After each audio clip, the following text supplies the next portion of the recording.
So thou, O son of man, I have set thee a watchman unto the house of Israel. Therefore, thou shalt hear the word of my mouth, and warn them from me. Have no fellowship with the unfruitful works of darkness, but rather expose them. Coming to you from an undisclosed location in Middle Tennessee and examining current events from a biblical perspective, this is Bible News Radio with your hosts, Randall and Stacy Harp.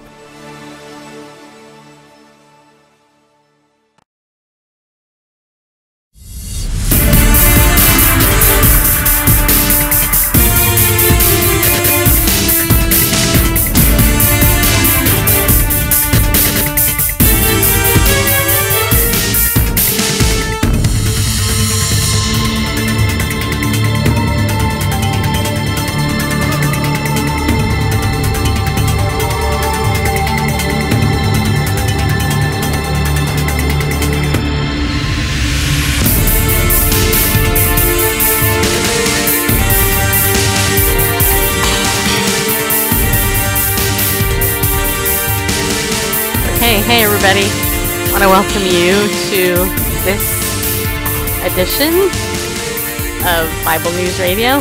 That is my husband's, that is your music, right? Yeah. That is Bareface's music. Randall K. Harp to all of you out there who don't know who he is. He's my husband. He produces the show. He is the founder of Chapel Hill Media. He produces Bible News Radio, and he is my hero. What can I say? All right, so everybody, I want to let you know that I'm waiting for my guest to get on the line. I know that he is expecting to be on the line at some point. But there he is. Okay, good. So what I'm going to do is I'm going to go ahead and give an introduction to my guest. First thing that I want to do is invite everybody there in Periscope, if you're on YouTube Live or on Facebook Live, all three video platforms. What I want you to do is go ahead and share this out, and because this is very important. In fact, our topic today, in case you didn't know this, it's actually the very end of the month, and the topic is National Slavery and Human Trafficking Prevention Month. And I don't know if you know this, but January, that's what this month is all about. And my guest tonight is awesome. He is one of the top he is one of the top fellows in the country. He's a bioethicist from the Discovery Institute. He is a senior fellow, and his name is Wesley J. Smith. And I don't know if you're aware of this, but President Trump actually proclaimed January as National Slavery and Human Trafficking Prevention Month, which is something I don't know has happened in previous generations, but I want to let you know a little bit about Wesley Smith, who's been our guest before, actually, a number of years ago. If you're new to the Bible News Radio audience, we act a lot of like top-notch scholars and stuff, and I just want to tell you a little bit about Wesley. He is among the world's foremost critics of assisted suicide and utilitarian bioethics. In 2004, he was named by the National Journal as one of the nation's top expert thinkers in bioengineering for his work in bioethics. In 2008, the Human Life Foundation named him a great defender of life. And just a few weeks ago, he was named to the Terry Schiavo Life and Hope Network Board of Directors. He has a blog. It's called Human Exceptionalism, and it's hosted by National Review Online, which is one of the most premier blogs there dealing with human life and dignity. And he has a book out that was out a couple years ago. It's called The Culture of Death, The Age of Do-Harm Medicine. Catch that? You know, medicine should be do no harm, but this is the age of do-harm medicine, which warns about the dangers of the modern bioethics movement. And I could go on and on and on about how great my guest is. I mean, he has appeared on TV shows like Nightline, Good Morning America, Larry King, CNN, and Anderson Cooper's 360, CNN World Report, CBS Evening News, EWTN, C-SPAN, Fox News, and other radio shows like Coast to Coast, Dennis Miller's show, Dennis Prager's show, Michael Medved's show, and now Bible News Radio. Again, so Wesley, hey, I want to thank you for joining us. I'm glad you're here. Oh, thanks. You know, I think there was a glitch in how we would get together, and I apologize for that. Oh, no problem. I'm just glad that you're here. So, First of all, it's been a long time since I've talked to you, but I want to welcome you to, our Bible News Radio platform. We're actually streaming live on Facebook Live, YouTube Live, and Periscope. So we're all over the internet right now. Oh, that's wonderful. It's amazing what can be done with the new technologies. Yeah. Well, okay, so tell me, I gave you a little bio that, everybody gets, but do you want to share, I'm pretty sure there's a lot of people in my audience that haven't heard of you because they don't run in my circles. So you want to give a little bit of a background about who you are? I'm sorry, that's pretty funny. You're right, of course. Well, I've been working against euthanasia and assisted suicide for 25 years. And what began in terms of that issue expanded as I saw threats to what might be called the sanctity and unique dignity of human life. And I began working to support what I call human exceptionalism, that is the unique value of human life, and also with the understanding that we have duties. We're the only known species in the universe with duties. We have obligations because we are moral. And of course, one of those is to each other. And that is to make sure that we don't treat each other as an object. Every human being should be treated as a subject, not as an object. An object is something you use. An object is something you exploit.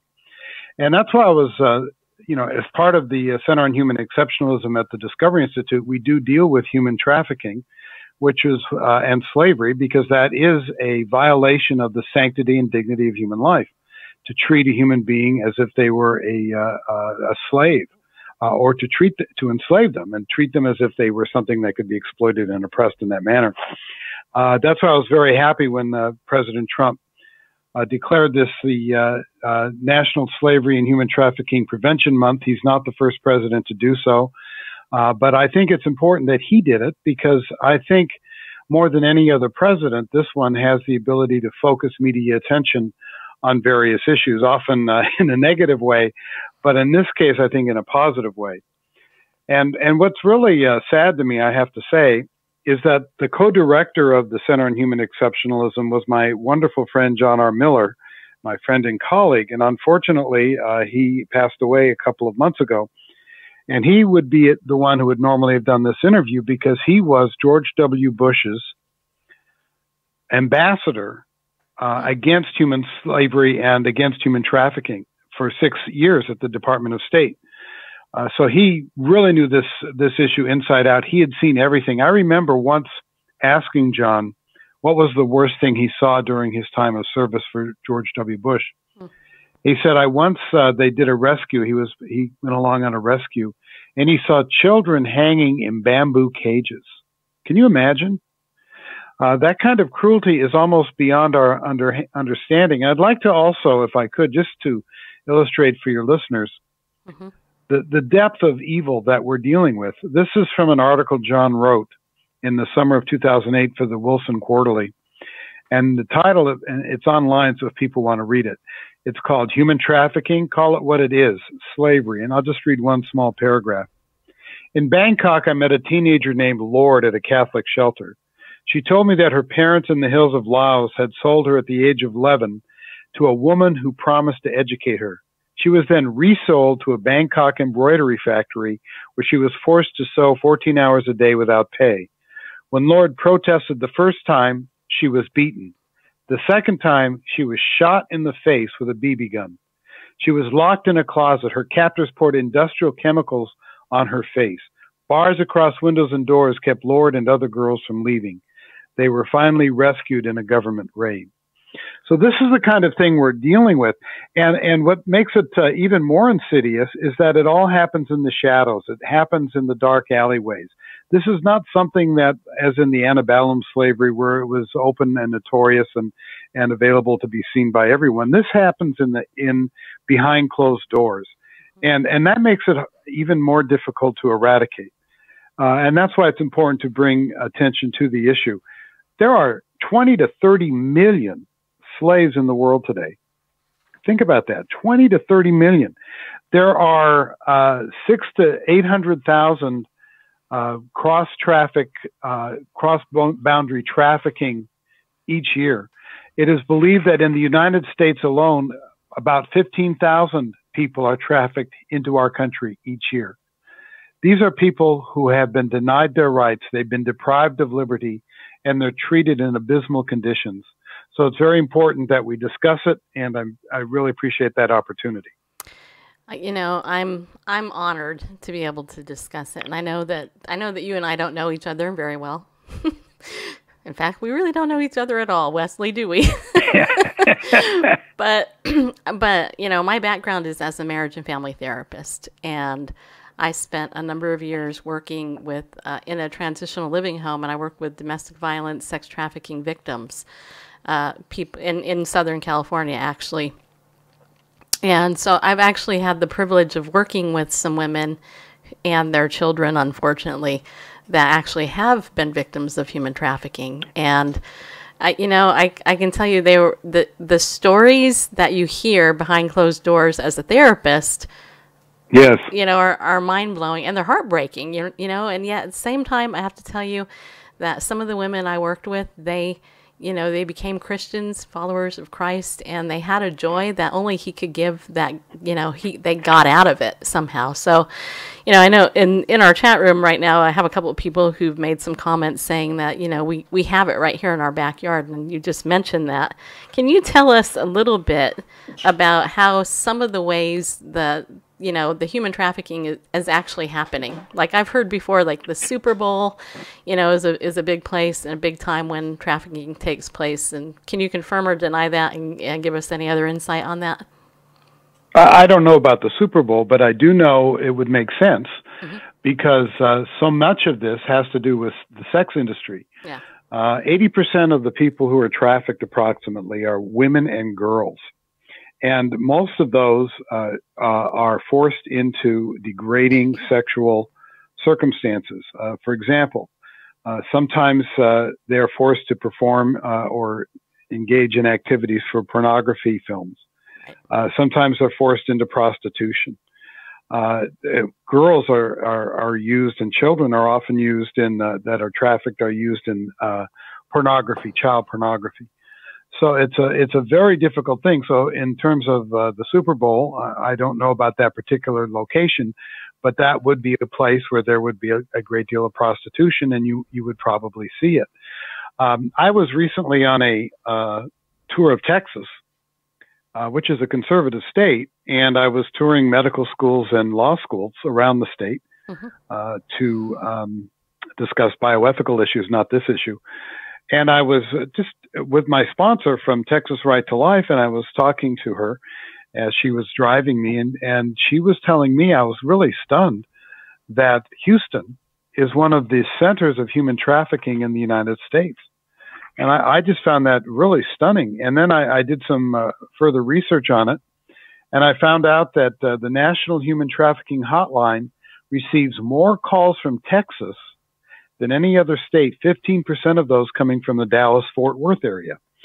So the problem has seeped into the United States. Sometimes these trafficked people are brought illegally across our borders.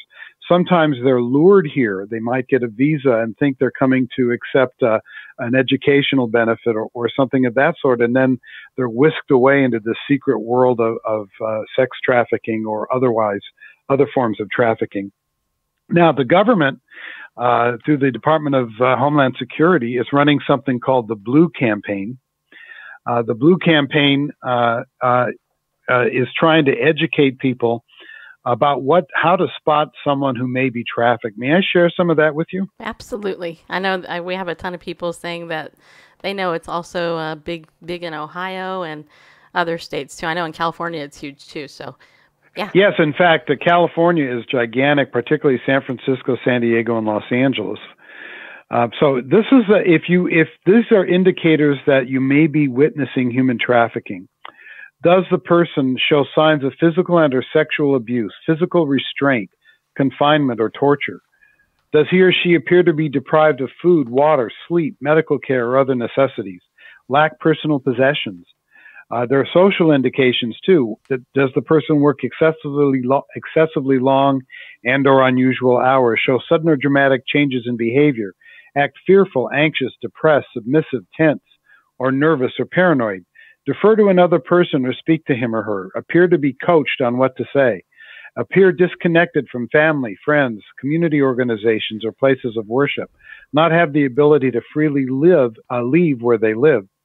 Now, if you see that and you suspect somebody might be trafficked, do not, according to the government, do not approach the trafficked person or the person you suspect of being the trafficker, because that could be very dangerous. These are very, very nasty people, and it could be dangerous to you, and it could be dangerous to the trafficked person. But you can call the government and leave a tip on a hotline so that they can investigate. And I'd love to give you that number if I might. Absolutely. Go for it. 866-347-2423. 866-347-2423. So if you have any reasonable cause to be suspicious that somebody is a victim of human trafficking, do not approach that situation yourself. Do not try to make a citizen's arrest or do anything like that, but call the hotline, 866-347-2423, and let the professionals follow up on that because they know how to handle it. Also, if somebody's listening, which could very well be, who is a victim of trafficking, somebody might have access to a computer and be listening to us as we speak. There's hope. And that's the National Human Trafficking Hotline, which is not a government organization. It is funded in part by the government, but it is a private nonprofit organization, and they have a confidential toll-free line with translators available if the trafficked person does not speak good English. And that number to call is toll-free, no cost, 1-888-373-7888. So if somebody's listening on the internet and they are victims, call 1-888-373-7888. There is a way out. There is a way to gain freedom. People are rescued all the time in this situation. And if you can do that, please do. And perhaps and hopefully your torture and your slavery will come to an end. Yeah, that is absolutely awesome. Okay, everybody, if you just joined us, and I know some of you, I just saw some more of you come in. Our guest today is Wesley J. Smith, and he is an attorney and also a bioethicist with the Discovery Institute. And can you go ahead and tell us what the website is, the Discovery Institute's website, how people can... Sure. www.discovery.org, www.discovery.org. I'm in the Center on Human Exceptionalism. The Discovery Institute does different activities, so you can find that. And if you want to see my writing on this and other issues, if you're a member of, if you're on Twitter, my handle is @ForcedExit. I post all of my articles @ForcedExit. I publish regularly at National Review on The Corner, the blog, The Corner. I have a column every 2 weeks in First Things, which is firstthings.com. I publish in the Weekly Standard and so forth. And at the Discovery Institute in the Center on Human Exceptionalism, there's an archive of my articles. I have to say that your stuff rocks. I just have to say that, Oh, just so you thank know. you. But I do have a question, and maybe it's a silly question, but why is your Twitter Forced Exit? I'm just curious about that. My book against assisted suicide and euthanasia is called Forced Exit. Okay. The Slippery Slope. It's actually called Forced Exit: Euthanasia, Assisted Suicide, and the New Duty to Die. So when I joined Twitter, Wesley J. Smith was already taken, so Gotcha. I used @Forced Exit. I was going to say, because when I tweeted you this morning, I was like, okay, it looks like the right guy. And it was. Yeah, and it says Wesley J. Smith, but some other Wesley J. Smith took it, and I once checked him out, and he had like 6 followers. They can give it to me, But I'm happy with that Forced Exit. I've had it for years, and it's working fine. That's very cool. So how did you? I'm curious. How did you actually get involved in this specific interest? I mean, you're an attorney. Did that have something to do with your specific interest in like human life and bioethics and stuff? Or I'm just curious. Actually not. I practiced law in Los Angeles for about 10 years, and I grew to hate it, and so I quit. And I wanted to become a writer and get engaged in public policy issues. I did that. I wrote 4 books with Ralph Nader. And when I was writing the last book Ralph and I wrote together, I had a friend commit suicide under the influence of the Hemlock Society. The Hemlock Society, for your listeners who might not know, at that time was the foremost promoter of assisted suicide in the country. It has since changed its name from the Honest Hemlock Society to the gooey euphemism Compassion and Choices. So it's still around. It just goes by a different name. And my friend had killed herself in very odd circumstances. It was on her 76th birthday. She'd been talking about what she called her deliverance for a long time. Friends had worked very hard to keep her in this life. She was a very depressed woman. And after she did it, I contacted her executrix and I said to her, something's wrong about this suicide. Would you send me Frances's, that was her name, suicide file?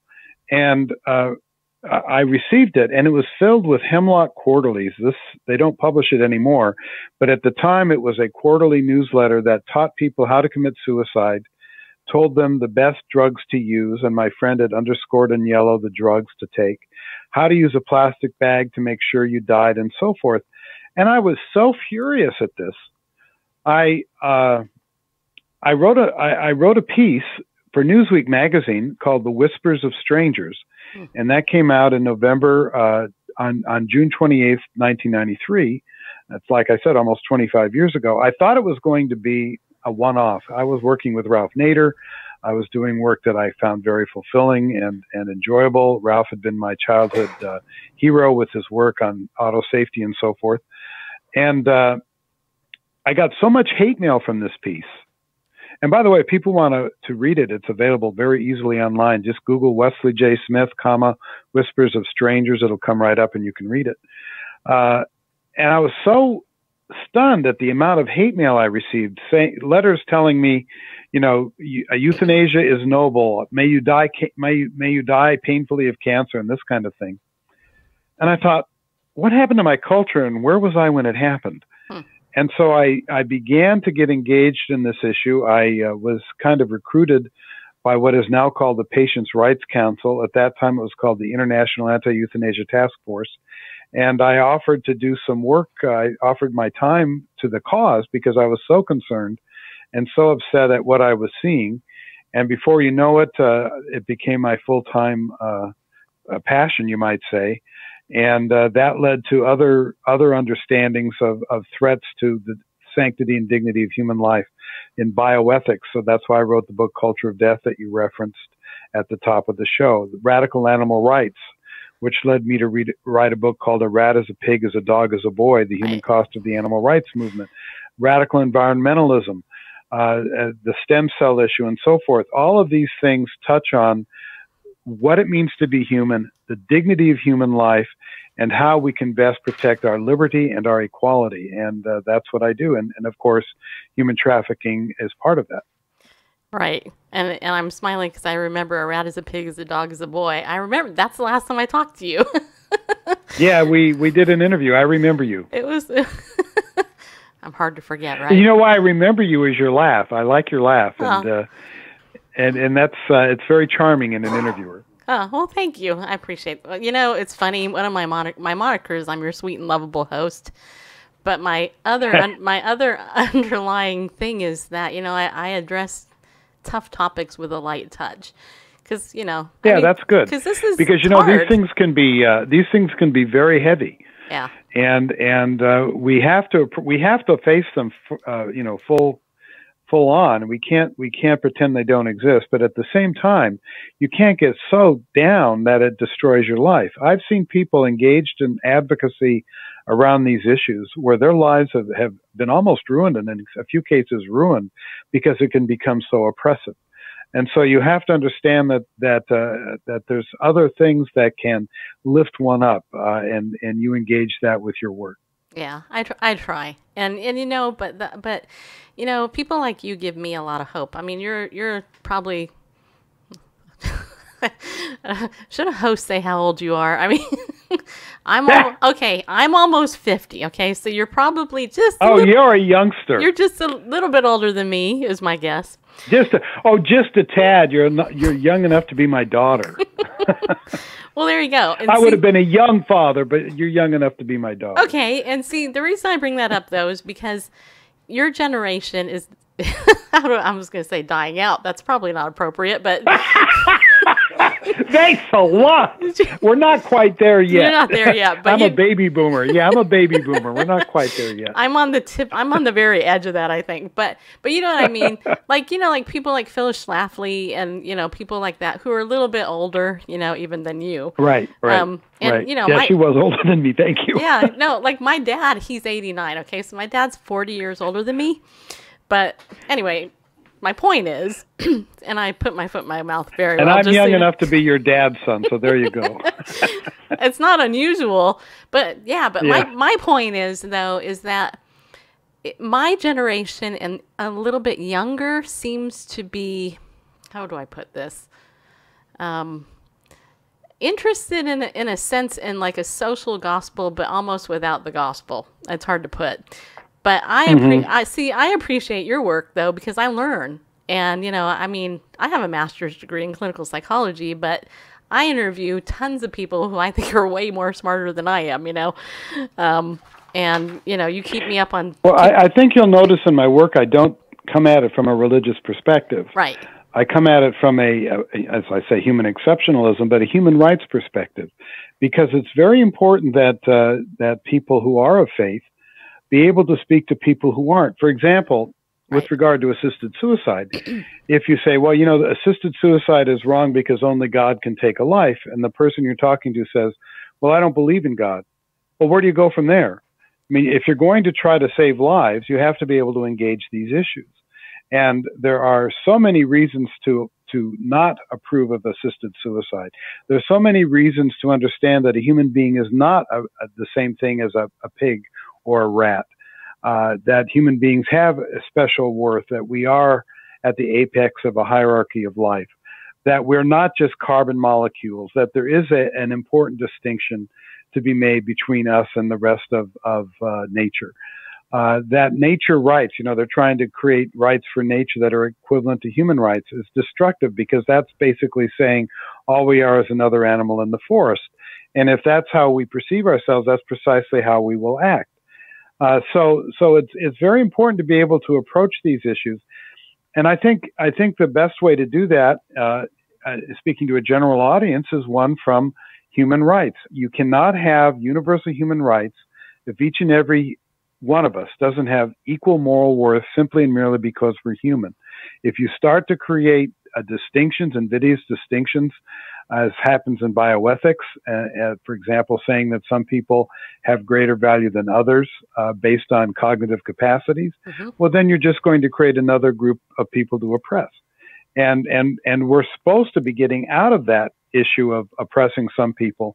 And I'm afraid that as we are leaving the world, I hope, of racism behind, for example, that we're not going to suddenly start turning to another form of discrimination based on cognitive capacity or disability and so forth, or health, because that's just as evil, just different victims. I wholeheartedly concur, and I have to tell you that, my dad he's got dementia, and I am around a lot of elderly people who have dementia. I mean, his girlfriend's got dementia. It's really fun to visit because it's the same conversation like 5,000 times, But I look at it and I think, I remember a story I read somewhere, and I don't know where it was, but somebody said that one of their relatives got dementia, and, they were, quote, incapacitated, or maybe it was Alzheimer's, one of those things where basically you see the person slip away. And they were saying, well, how do you deal with that? How do you deal with that? Because some people look at the quality of life and they go, this isn't good, why don't we just kill them all, right? That's what they want to do. Well, my mother died in my home of Alzheimer's at age 99 back in August of 2016. She spent the last 5 months of her life with me and my wife. And I know what that disease is. Right. And I can tell you this, even though my mother was growing increasingly incapacitated, that did not give her a lesser claim to my commitment, but a greater one. Right. And the idea that we're going to eliminate suffering by eliminating the sufferer becomes pernicious and begins to start even move toward the idea of putting our loved ones out of our misery, because the people who suffer often the most in those kinds of circumstances are the caregivers. Right. And if we start saying that people can, just give you an example, Brittany Maynard, who became the poster woman for assisted suicide, because I'm sure most of your listeners know who she was. There was a multi-million-dollar PR campaign to educate you about Brittany Maynard, this young and beautiful woman, very tragically afflicted with brain cancer, who wanted to commit assisted suicide, and the media went crazy for her. CNN proclaimed her an extraordinary person of the year for 2014 because she killed herself. I mean, that's just an extraordinary thing when you think about it. But she wrote that she wanted assisted suicide for two reasons. One is she was afraid of suffering, which one can certainly empathize with and understand, but she did not try even to have hospice care or to have the kind of medical interventions that can significantly palliate those kinds of discomforts and difficulties. And second, she said, I don't want my family to see me go through this so they won't have bad memories of me, basically. And I'm thinking, you don't put yourself out of their misery. Right. Oh my gosh, if we start doing that, if we start normalizing suicide in order to prevent our loved ones from having to care for us, well, what we're doing is we are eliminating one of the most human interactions that there is, and that is caring for loved ones. Taking care of my mother was not easy. I suffered. There's no question. My wife suffered. But good grief, would I have missed that for anything? Absolutely not. That's what being human is. That's what love is. Right. That's what being a son is. And then you're taking care of your father. That's what being a daughter is. Right. Well, I mean, are we going to say that we're not going to have that kind of connection with people, that we'll love them and be with them as long as it's easy, but if it gets tough, well, goodbye? I mean, that's just an abhorrent idea. Right. Well, and that was actually the point I was going to make, which was, when you've gone through something like that, there are people, like I said, this guy, his response would have been, you know what, it's okay, that this is going on because I know who they are. I know that person. Right. And you know who actually, honestly, I look back onto in our history is Nancy Reagan when she took care of Ronald. Absolutely. The whole family took care of Ronald Reagan so beautifully. And some of the stories that came out of that are so poignant. Mm-hmm. It's very important, and certainly people need help. One of the things that human exceptionalism has, we have duties, right? Right. We have duties to each other. We have duties to our posterity. I mean, when the founders started this country, they talked about their posterity all the time. That's us. We have duties to treat animals humanely and so forth. But one of the things that so impressed me when my mother was so ill, I hired a visiting angel to come in and give me some respite. I'd get off for some golf or to come in and be with my mother. And she was a pro-life Christian woman, evangelical Christian. I think she might have been a charismatic. I'm not sure. But this was her ministry. I mean, yes, she made a few bucks on it, as being part of this agency. But it was very clear. We had long talks. She saw this as her ministry. And she provided for my mother things I never could have. I could take care of my mother, but I couldn't be my mother's girlfriend. You know what I mean? Mm-hmm. And this woman, Helen, I'll always remember her, and with such deep gratitude. My mother could only, her cognitive state was such that the only thing she could really watch on television and follow were the old Westerns from when I grew up as a kid, Wagon Train and Wyatt Earp and all these they're all morality plays, it turns out. I hadn't seen them in decades, and I would watch them sometimes as well. And Helen would sit next to my mother on the couch, and they were watching Westerns, and they'd have the same conversation again and again, as you mentioned, because my mother forgot everything that had happened previously. And she'd say, "Oh, Leona, Look at those women with their hoop skirts. Isn't it great we don't have to wear hoop skirts? And my mother would say, oh, yes. And look at that hat. And my mother would be so happy to be with this woman who was just being there for her as a friend. And Helen would give my mother a shower, which is not something I wanted to do, and so forth. And it was such a gift, a blessing to my mother and to me, and to my wife that, I'll never forget it. It's something that everyone can do for each other. We can reach out in different ways to be there for people in their time of need. That's what's human. Supporting people and killing themselves or giving them euthanasia, that's anti-human as far as I'm concerned. I agree. And that's such a beautiful story. I have to tell you, my mom died of cancer when she was 57. And, she liked to watch cartoons. And it was just funny because, that's what I remember. When in the hospital bed, she would watch cartoons and, we would bond over pot pie. Right, exactly. Exactly right. And, doesn't it go back to, and I was told that we only have 30 minutes with you and we already broke that boundary. But I was just going to ask this. Doesn't it ultimately go back to, and getting back to the fact that it's National Slavery and Human Trafficking Prevention Month, doesn't it ultimately go back to the fact that, when Jesus said treat one another the way that you want to be treated, this is where I always get people. I go, and it's also the division of the goats and the sheep. Exactly. When did you visit me in prison? When did you visit me when I was sick? When did we do these things? Yes. You did it when you did it to the least of these, my brothers and sisters. Or when didn't we do it the same thing?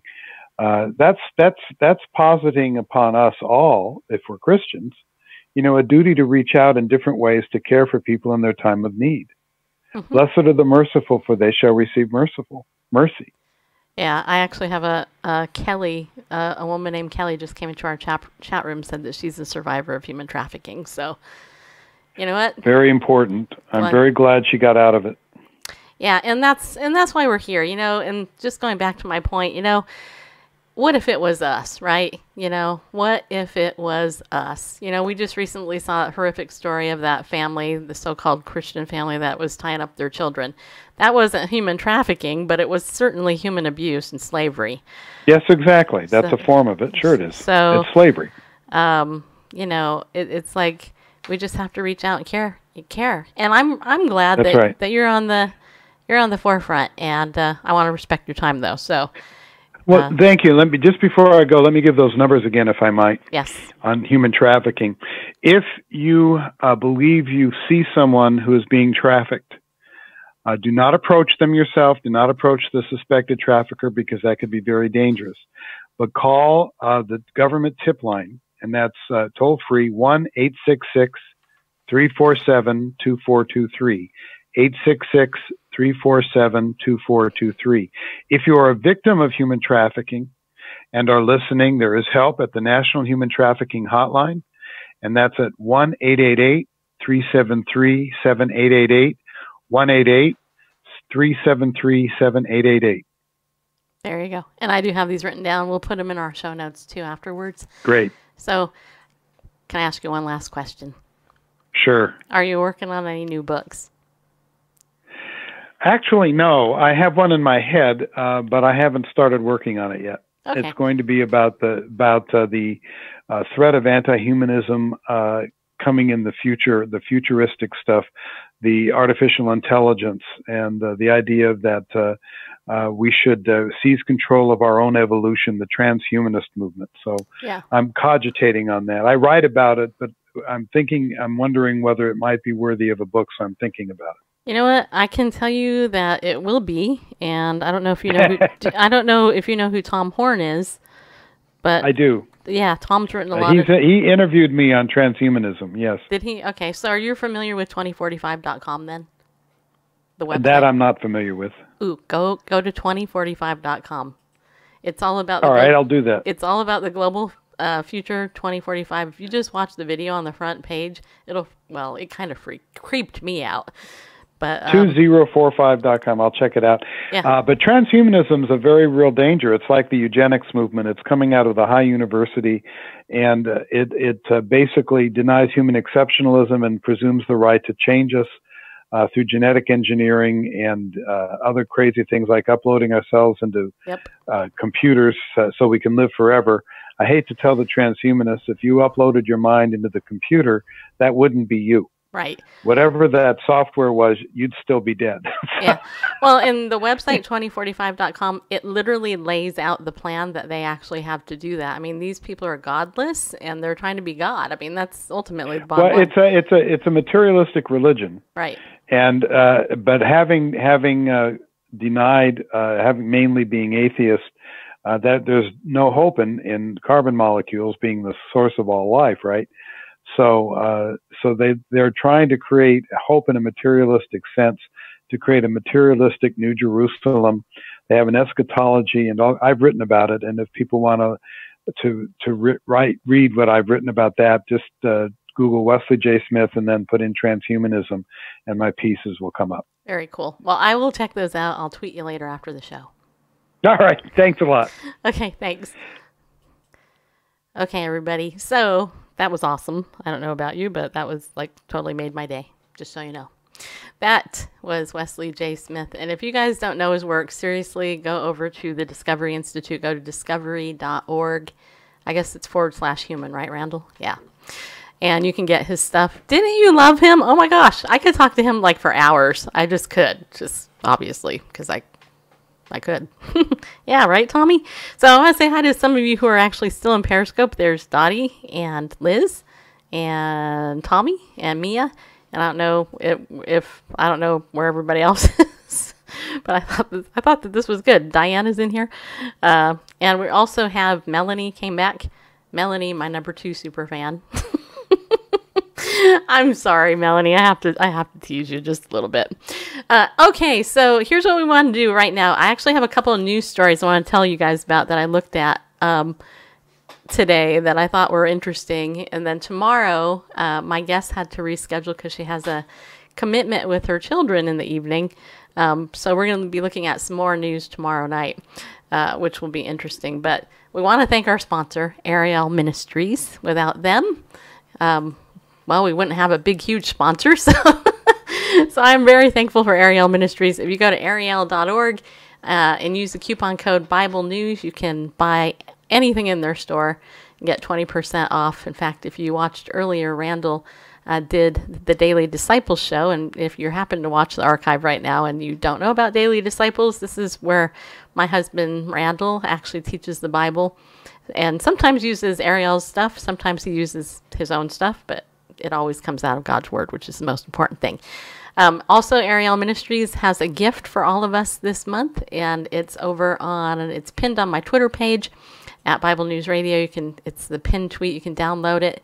It's the, what is it? It's the 33 Things, the Study of Positional Truth. 33 Things, the Study of Positional Truth. That's right, people. Randall told me. So basically what this is it's a 20, there's 33 things in it that tell you what happened when you become saved. That's basically it. I should just shut this off right now too. Okay, I'm going to end my meeting here in Zoom, just so you know. Okay, and don't forget, also over on Ariel's website, they have camp coming up, Camp Shoshana. And, you know, right now it's the end of January. Camp is in the middle of the year, so this gives you time to save up some money if you want to go. They have 1 week camps up to, I think, 5-week camps. And you'll be able to meet Dr. Arnold Fruchtenbaum, who is one of the world's most foremost scholars on Israel and stuff. And also Model Ballaston, who's been a guest on our show, as well as some other people. So I think Ariel's website might have that up. I'm not sure yet. We're hoping to have our brand new website up, hopefully by the end of the week, maybe next week for sure. I just got to get Greg some text and stuff, but it's pretty much ready. And then we'll have all that stuff posted on our new website over at BibleNewsRadio.com. So check that out. Also, I want to let you know that I'd love for you to join my email list. Every day I'm writing a devotion in there for you, and I'm actually going through the book of James and sharing that. And also we're putting in part of an Amazon gift card code every day. So by the end of the week, if you actually copy those letters I'm putting in there and put them in order by Friday, you'll have the gift card. And the first person who claims it wins it. Just so you know. It's just kind of fun, I think.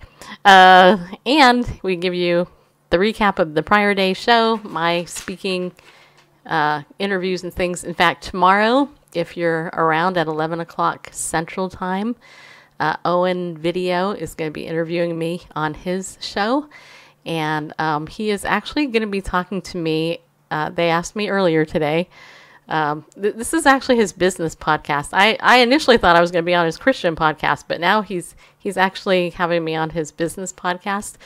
And we're going to be talking about, if they ask me the question, they asked me to give them questions, but then they suggested some stuff. So here's the thing. If you ever wanted to know how to land an A-list guest, like I just landed with Wesley, or all the other A-list guests, really famous celebrity types that I've had on, you might want to tune into the episode, because I'm going to share some things about how to do that. And they want me to address other things, with trolls and some other stuff. So it should be interesting. I actually have never been interviewed by them, so I'm looking forward to it. I think it's going to be fun. We're going to be on Facebook Live. I think it's going to be the Be Live platform. So those of you who are my friends on Facebook, you can actually click on the thing I'm sending out. So that's 11 o'clock tomorrow morning, Central Time. Okay, I'm trying to see if there's anything else I'm trying to remember. Oh, yeah. Okay, so 2 other things. If you like our show and you want to become a pillar of the community, that's just, our monthly, donate to us monthly. We'll put you on our Pillar of the Community Facebook group and share with you behind-the-scenes stuff. You can do that at BibleNewsRadio.com/give. Okay, I didn't see that, Melanie. And then also the Unstuck Club. Now, this is interesting. The Unstuck Club is my baby, kind of. You guys know I'm a therapist by training. I just love to help people. And so the Unstuck Club is actually my video course where I am providing free coaching there on how to move forward and get unstuck. So right now I have almost 6 hours of free content in there. And next month we're going to be launching the Unstuck Club Premium, which will be $8.99 a month, in case you're wondering. I know some of you guys have been wondering. Be $8.99 a month. We will do the same thing that we've been doing in the free version, but we're going to be adding a couple other things, and I'm going to be doing some interviews and stuff like that. So I actually hope that you join me on that. But in the meantime, you can go over to bit.ly/all caps Unstuck Club and watch this stuff and get unstuck. I actually talked about offense in my last one. Used the little PowerPoint thingy and all that. I was really proud of it. I was like, this is good. I love this stuff. So anyway, if you want to move forward, join the Unstuck Club. Okay, I think that's it. All right, so I saw a couple of questions come through in Periscope, but I actually don't see them right now. So if you actually have a question that is relevant to our conversation, I'd be happy to look at it. But in the meantime, Randall, bring up the one with Franklin Graham. I saw this article earlier today over on cnsnews.com, and it's titled Reverend Graham, referring to Franklin Graham. What? Well, it's displaying the wrong article, and I don't know why. Oh. Really? Weird. Oh, it's probably because you hit the wrong article. No. Really? Okay. Do you want me to do that one? Well, I was going to do the other one. Did I send you? Did I send you the other one? Yeah, you did. And I've got it up, but I don't know why it's.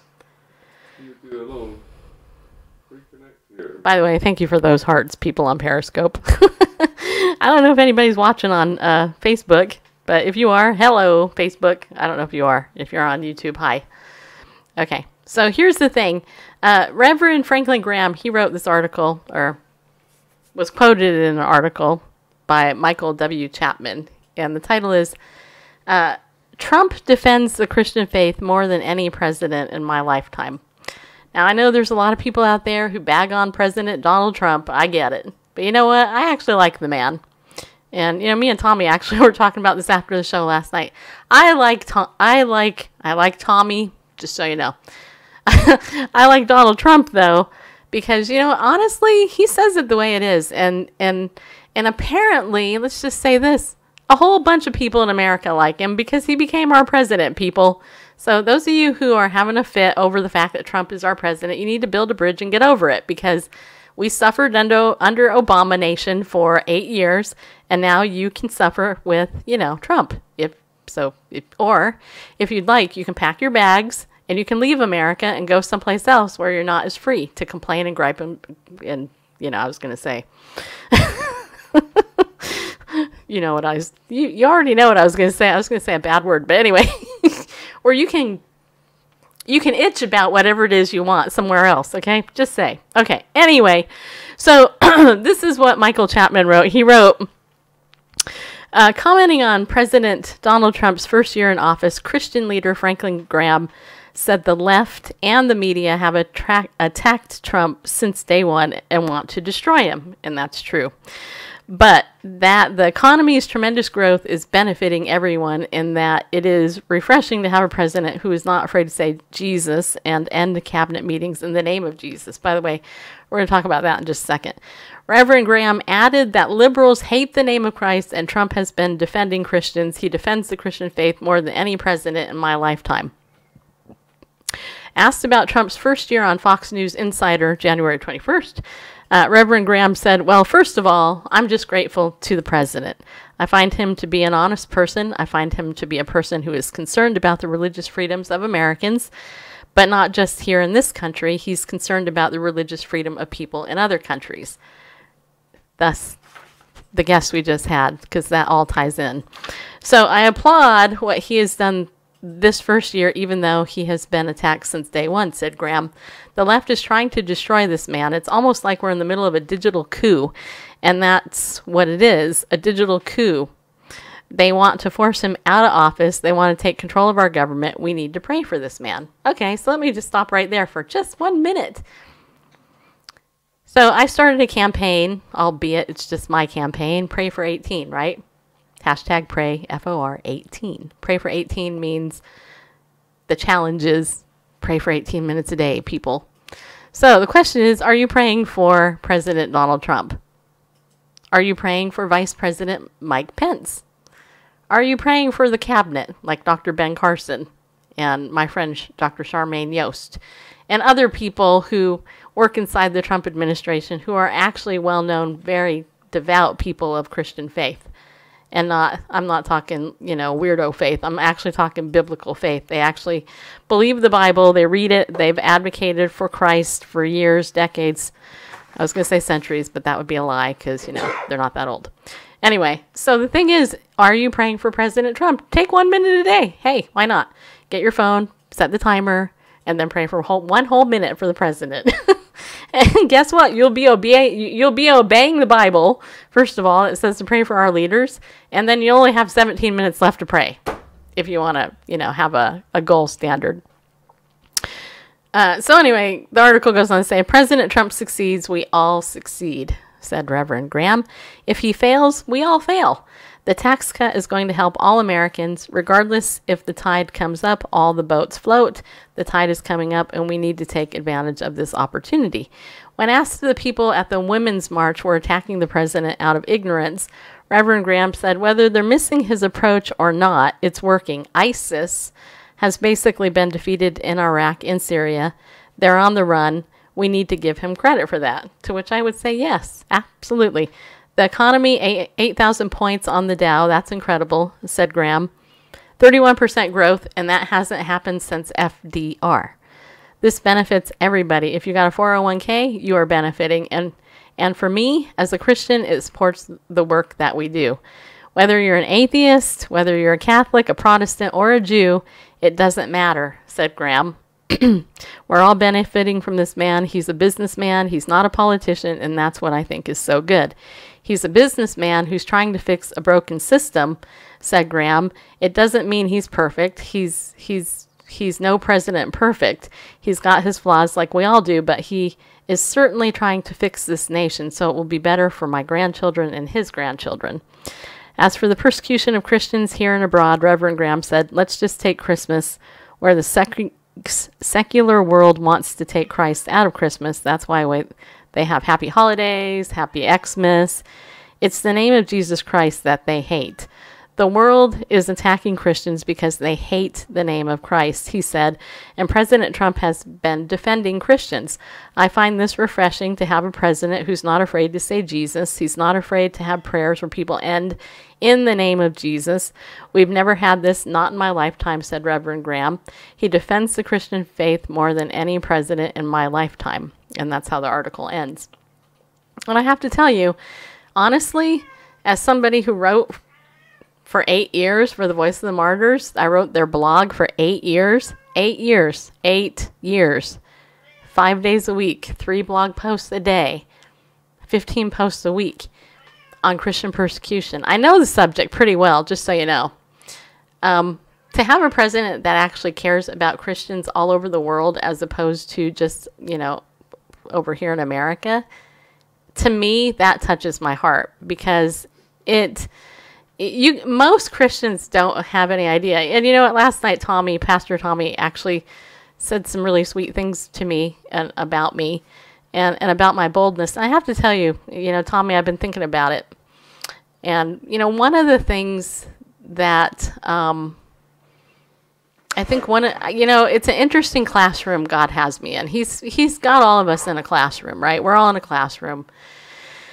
We get handed the different things we get handed in life because God wants to teach us a lesson, right? And I look at my life and I go, it's interesting. When I was first a child, when I was a teenager, prior to being a teenager, I was, being sexually abused. I had this, bad childhood. When I got out of that slavery, and it was, because I'll tell you what, if the internet was around when I was a kid, pictures of me would be on the internet, okay? Just so you know. I look at how Jesus set me free, though, during that time. And I also look at how God, I was actually persecuted for becoming a Christian by my own mom. My own mother, when I asked her for a Bible, wouldn't let me have one. She wouldn't. I mean, this is my Bible. Randall gave me this when I turned 30. This year, this will be a 20-year-old Bible. As you can see, it's been well used. I treasure my Bible. I treasure my religious freedom. And I have to say that when I was first a Christian, I had to read my Bible in secret. And I'm not kidding you. I got up early in the morning, like super early, like at 5 o'clock. That's early for a kid. I got up early for years to read my Bible in secret. I would actually take my flashlight and under my covers, I would read my Bible with a flashlight so that nobody could see me because my mom was so hostile towards the gospel.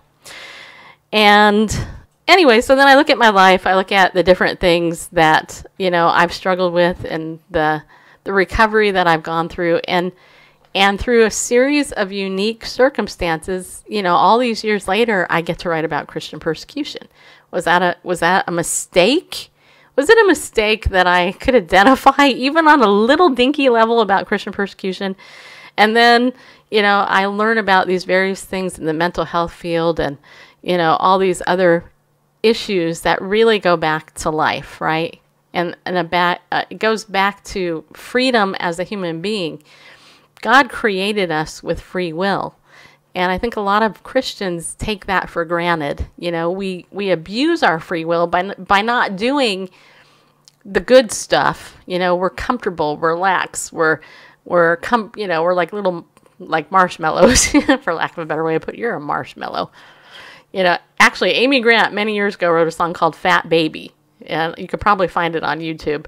But the whole point of that song was that, you go to church, you just chew on the food to get fat, but you're still a baby in your faith. And I think, for me, God has brought me through this very interesting series of circumstances to address these hard issues like human trafficking. And, it's not a mistake I got to counsel human trafficking victims years ago.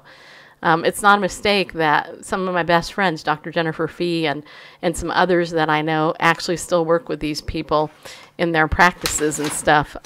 It's not a mistake that this issue has been risen to the forefront. And honestly, it's not a mistake that Christians are the one who are leading the way. Just like Bonhoeffer did, trying to get the slaves out there in Germany. It's not a mistake. Just like Harriet Tubman did the Underground Railroad. All that stuff is still happening today. It's just that people in the church are like this because they don't care. But I care. And I tell you what, there are days that I go, Lord, I really don't want to do this show. Because it's so damn depressing. Let's just say it the way it is. It sucks to have to always look at negative stuff. And yet I have to tell you, it goes back to what I just said earlier with Wesley Smith. What if it was you? What if it was your grandkid or your child or your husband or your wife who got caught up in this stuff and they didn't know? They were naive or whatever. What if it was you? God literally rescued me out of the abuse that I was in. It was no human that did it. God did it. Because I can tell you, if God didn't come into my life, I probably still would have been in that situation until I got out of high school and could move out on my own. So the question is, what if it's you, right? I mean, Jesus came to set the captives free. He did things that the whole world, the religious world, got ticked off for. He had the nerve to say stuff like, I came to set the captive free, right? Yeah, he opens up to the book of Isaiah and he reads these verses and he says, just so you know, this has just been fulfilled in your hearing. Like, who the heck are you? But then, not only that, he actually backs it up, because then he actually allowed humanity, he allowed wicked humans to scourge him, to beat him, to flog him, to crucify him, where he laid down his life for us so that we could be free.